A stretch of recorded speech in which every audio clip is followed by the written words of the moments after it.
tengah gemerlapnya kota Jakarta, kesibukan dan kemewahan bertemu.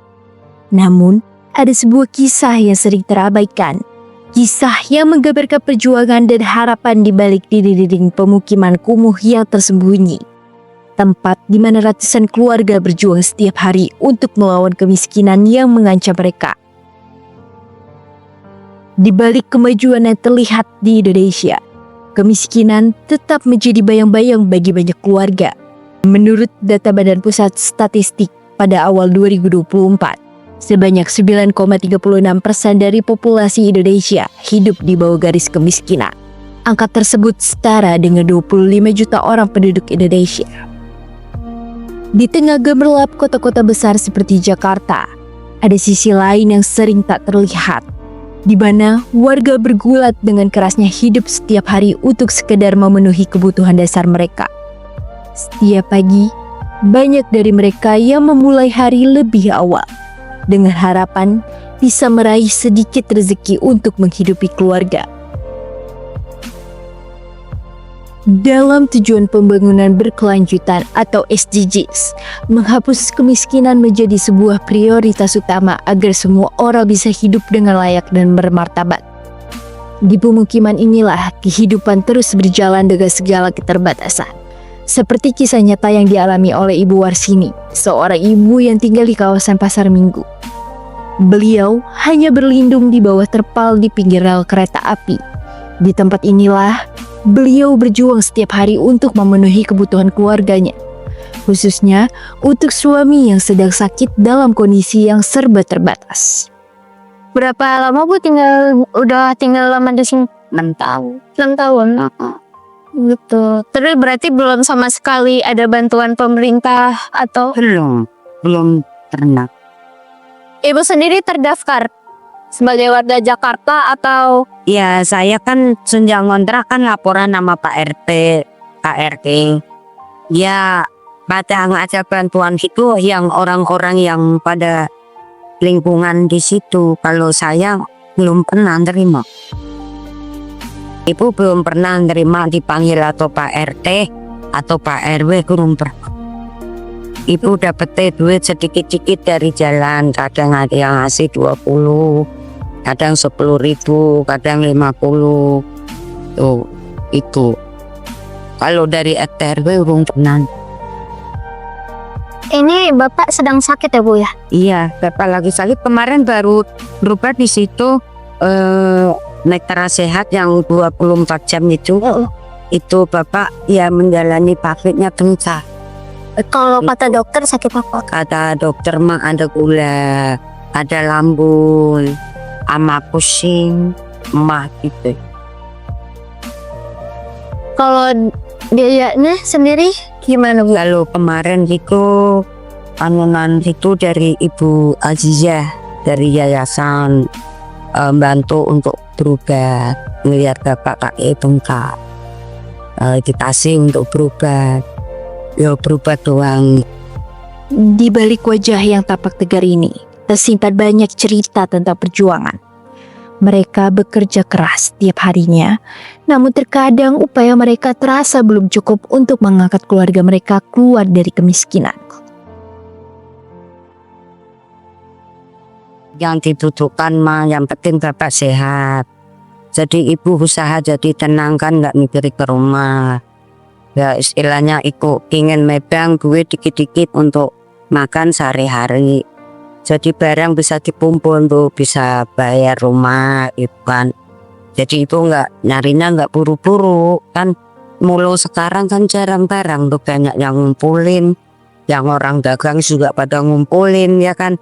Apalagi kayak ibu mulung. Jadi dapetnya dari mana orang dagang pada kardus dikumpulin. Bobo ngakuannya dikumpulin kan, nyaris sulit juga.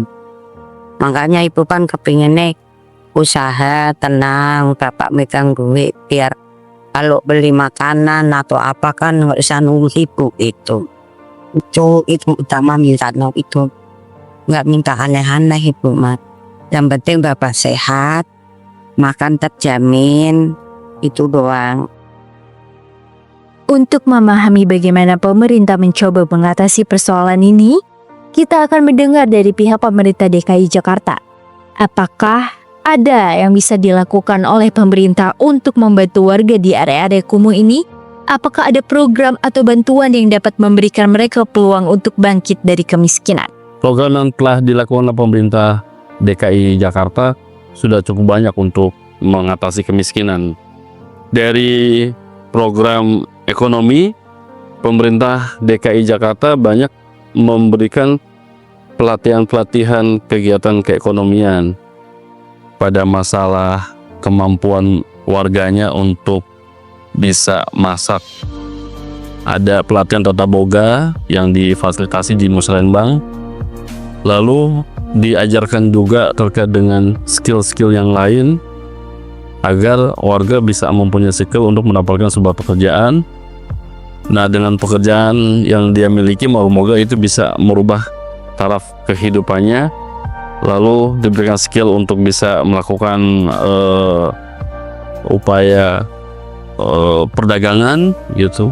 Dan setelah punya kemampuan itu, pemerintah DKI juga memfasilitasi melalui kegiatan UMKM. Lalu dari sisi pendidikan, di DKI ini telah membebaskan biaya pendidikan di seluruh level usia dari SD sampai SMA, dengan harapan warga bisa mendapatkan pendidikan yang layak. Dengan pendidikan yang diterima itu, maka dia bisa merubah taraf kehidupannya dengan baik, dengan bekal ilmu yang dimiliki. Beberapa kebijakan dan program telah disuarakan untuk membawa perubahan. Namun, seringkali realitas di lapangan terasa berbeda. Apa sih harapan ibu yang ibu harapkan dari pemerintah gitu? Ya kalau pemerintah sih nak ya ibu mah dukung. Yang penting ibu itu pemerintah belum ada yang dipastikan ya, belum ada yang benar gitu istilahnya. Yang dipikirin yang enak-enak, yang susah kayak saya ini belum ada apa-apa gitu. Maksud kita ya samainlah rata gitu. Kata yang punya KTP DKI tetap aja 0, pada dapat apa-apa. Ada yang punya kakak juga sama aja, kita punya kakak, punya KTP DKI, apa ya tetap aja 0. Yang dapat, yang enggak. Belum ada dataran nama kita masuk ke pemerintah itu ya. Begini begitu belum nerima, cuma Bu Rasulullah, ibu belum pernah. Menghapus kemiskinan adalah prioritas pertama dalam tujuan pembangunan berkelanjutan SDGs poin pertama. Hal ini bukan sekedar angka dalam statistik, melainkan tentang memberi kesempatan hidup yang layak bagi setiap individu.